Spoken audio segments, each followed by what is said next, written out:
देखिए, आज इस पवित्र भूमि नाडा साहब के आज शीश नवान का अवसर मिले हैं। मैं प्रदेश के मित्रा जो तुम स्वस्थ दे गुरु के चरणा विच अरदास की है। कल विधानसभा का सत्र समापन हुआ है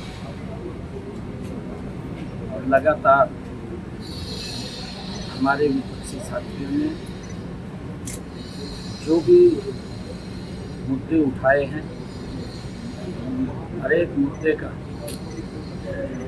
जवाब उचित समय पर दिया गया है और विधानसभा ने सर्वसम्मत महान सदन ने गुरु तेग बहादुर जी के 350वें वर्ष के शहीदी दिवस के अवसर पर पूरे प्रदेश में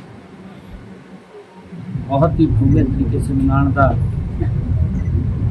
पूरी विधानसभा ने रेजोल्यूशन पास किया है और आज मुझे गुरु के चरणों में शीश नवाने का अवसर मिला है। मैं भाग्यशाली हूँ। सर, बात की जाए हिमाचल, जम्मू कश्मीर और पंजाब में कई जगहों पर बाढ़ आ चुकी है, तो हरियाणा के लिए भी कोई इंस्ट्रक्शन जारी की गई है? देखिए, क्योंकि जो मौसम और बरसात का जो विषय है, जो हमारा क्लाइमेट वो चेंज हो रहा है, उसके कारण से कहीं कहीं बेतहाशा बरसात आ जाती है और उसके कारण से जान माल की हानि भी हुई है।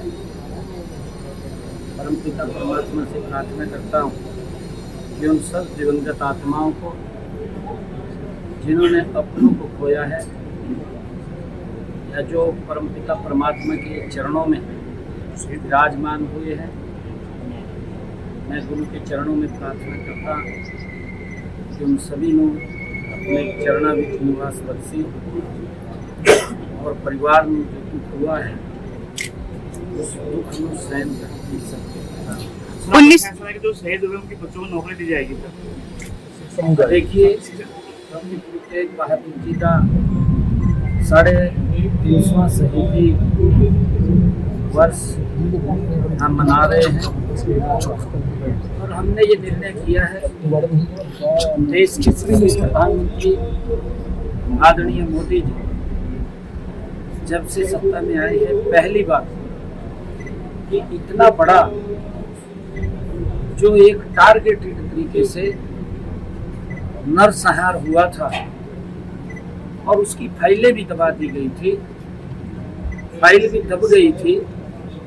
आदरणीय मोदी जी ने उस फाइल को निकाल करके जो दोषी व्यक्ति है उसको सलाखों के पीछे पहुंचाने का काम आदरणीय मोदी जी ने किया है और जो 84 दंगों की वो हमारे पीड़ित लोग हैं, उन सब के लिए हमने हरियाणा में भी जो ऐसे परिवार हैं जिनके बिजनेस खराब हुए हैं या जिनके परिवार से मुखिया कमाने वाला था वही चला गया और परिवार के ऊपर दुखों का पहाड़ टूट गया, तो हमने निर्णय किया है कि ऐसे परिवारों के एक सदस्य वो परिवार सर्वसम्मत डीसी को एक एप्लीकेशन देंगे और एक परिवार को हम यथोचित नौकरी देने का काम। विपक्ष वोट चोरी का काफी इल्जाम लगा रहा है, चाहे हरियाणा हो चाहे कहीं और बिहार हो। देखिए, विपक्ष के पास मुद्दा नहीं है। अगर विपक्ष के पास कोई मुद्दा होता तो उसका गुणगान कर देते। 55 साल तक देश के ऊपर सत्ता में रहे हैं।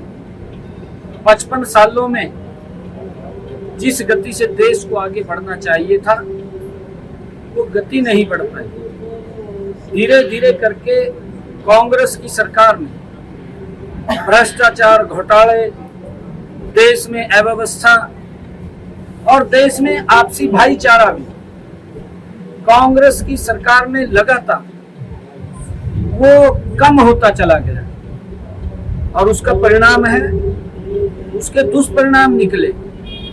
आदरणीय मोदी जी के नेतृत्व में एक भारत श्रेष्ठ भारत आदरणीय मोदी जी ने कहा, उसका परिणाम है हमारा चाहे नॉर्थ ईस्ट हो और चाहे हमारा ये उत्तर भारत हो और चाहे दक्षिणी भारत हो, समान रूप से पूरे देश का समान विकास आदरणीय मोदी जी के नेतृत्व में हो रहा है। मुझे खुशी है कि आदरणीय मोदी जी ने जो गुरु नानक देव जी का 550 साला जब अटल जी की सरकार थी, उसको भी मनाने का हमें अवसर मिला है। गुरु तेग बहादुर जी का 350 साला प्रकाश पर्व, 300 साला प्रकाश पर्व, वो भी हमें मनाने का अवसर मिला है। गुरु गोविंद सिंह जी का प्रकाश पर्व, वो भी हमें मनाने को मिला है। और जिस स्थल के ऊपर गुरु नानक देव जी रहे हैं, नानक साहिब, नानकपुरा साहिब, जो गुरदासपुर से सीधा कॉरिडोर, उस स्थल को जोड़ने का काम भी आदरणीय मोदी जी ने किया है।